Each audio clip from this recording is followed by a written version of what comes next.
That's a good advert, isn't it?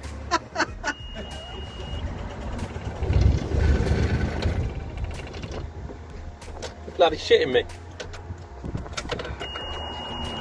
No. We're alright. Oh, brilliant. That was a classic. Yes. Right, guys. Today I'm showing you a little bit about the machine that we've been using to shift probably around about 200 tons of clay. Maybe even more than that. I don't know exactly how many tonnage we have removed from this site. But so today I'm using, or what we have been using, what do we call this, Lee? I'm calling it a Takeuchi. Takeuchi. So what do you reckon that is? Japanese or Chinese? Yeah. Something like that. So this is not a regular machine. I mean, the machine in all honesty has been brilliant, but this is not a regular type of machine that we would have. The other hire companies that we've used over the last 5 years, they either stock CATs or JCB machines. So this is a kind of first. I think I might have used one of these before, slightly smaller one. This is a 3-ton machine. Lee, what's the name of this machine? It says it on the side. Something like 125. Takeuchi TB125. There you go, TB125. So I believe it's a 3-ton machine. And we've been using this for all of the excavation works on this site, which is it's a single detached house. I think it's a 5 or 6 bedroom. And we've been undertaking all the civils. So we've been doing a serious amount of excavation works. One for the civils themselves and also for the groundworks. How are we doing on that level there? Come down a bit, okay. So yeah, one for the civils and one and an area of groundworks for what will be the new driveway. So it's had a, we've really kind of put it through its paces. This one's on hire from Kent Mini Diggers over near Ashford in Kent. And yeah, so far I've been really impressed with it. The machine's quite a few years old, I'd say. I don't know the exact year or the exact model. Year and model, as I say, other than that TB125. But in all honesty, the amount of digging that we've done and sort of some of the ground content being one extremely claggy clay, but two also really flinty, it's made light work of most things, to be honest. Sorry, just checking my levels here, or Lee is checking the star. Still down a bit, mate. Yeah. So one thing I've been really impressed with is actually the length that the arm can extend to, and the amount of power that the machine's still got at sort of, if you like, over length. Sometimes what you find when you're using a digger, if the digging arm is fully extended and you're trying to dig something out, the digger itself will lose power because of course the arm's stretched so far out,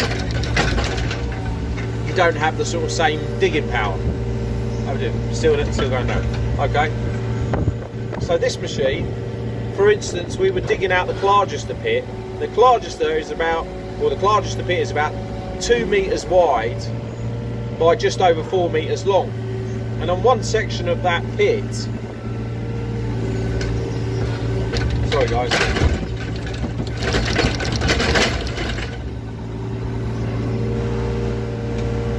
bang on. Yeah. Lovely. Right, on one section of that pit, we were having to, we dug out the actual pit for the Clargister itself, and then there's an outlet pipe that comes out the Clargister.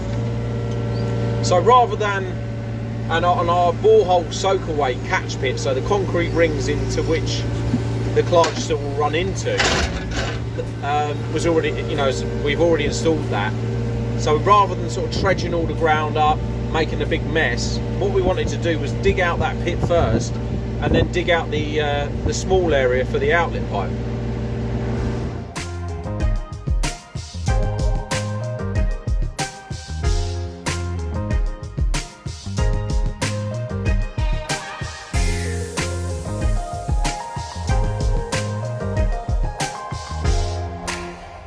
were having to stretch the arm right over the 2 metre opening that we'd made just to get this, it's around about 800mm dig out that we needed for the outlet pipe. And again, the machine took everything in its stride, you know, so it's already, we're set up over the pit, so we're sort of set about 1/2 metre back from the pit itself, maybe a bit less than that.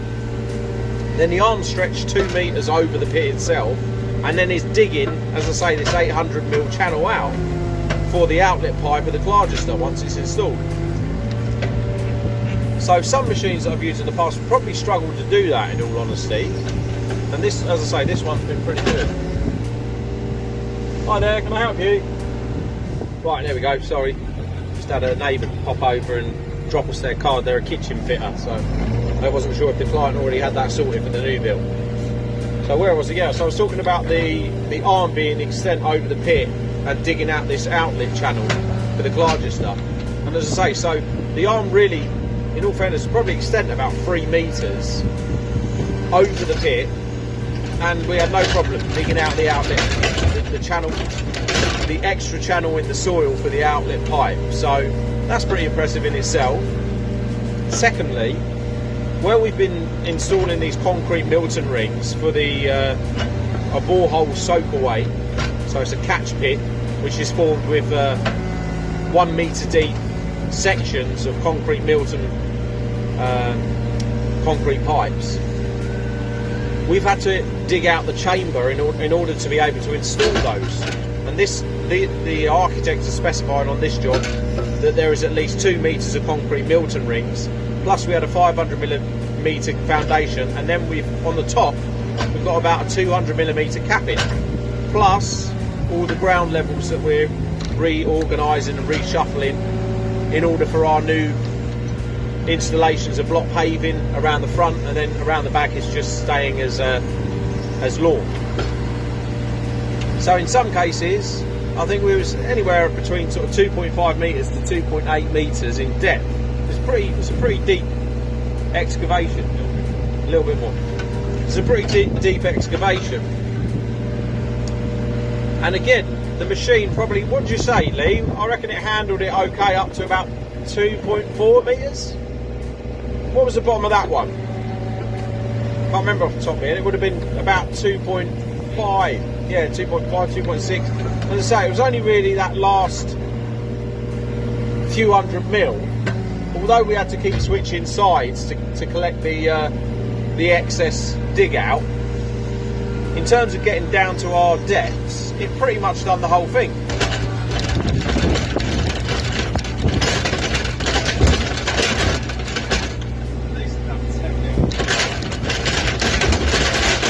So we did have to jump in and sort of tidy up the edges, you know, sort of as we went down further and further, but for the most part it handled around about at least 2.2 metres quite comfortably.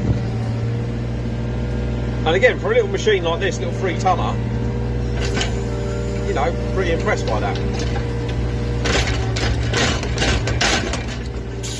Another one of them. So the other nice thing about this machine is that, and you'll find this when you use slightly larger diggers, is it's so much more smooth in terms of the, you know, the driver.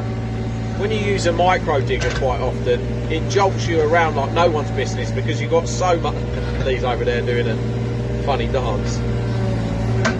But it jolts you around so much because it just hasn't got the power there, you know. But obviously they're really handy to get into small tight spaces, into back gardens, things like that.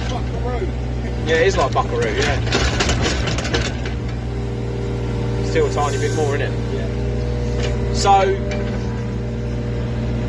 the the nice thing about using this slightly larger machine is that you don't really have that, you know. And again, this machine, power has not really been an issue. I haven't been jolted about too much, and it stood up against everything that we've chucked at it so far on this job. So there you go. There's a nice kind of what do you call that? Yeah, bang on, 5mm. Cool. So there's a nice sort of roundup as to sort of what we've what we've used the machine for, and how I found it as a user, you know, using the machine itself. Cheers, guys.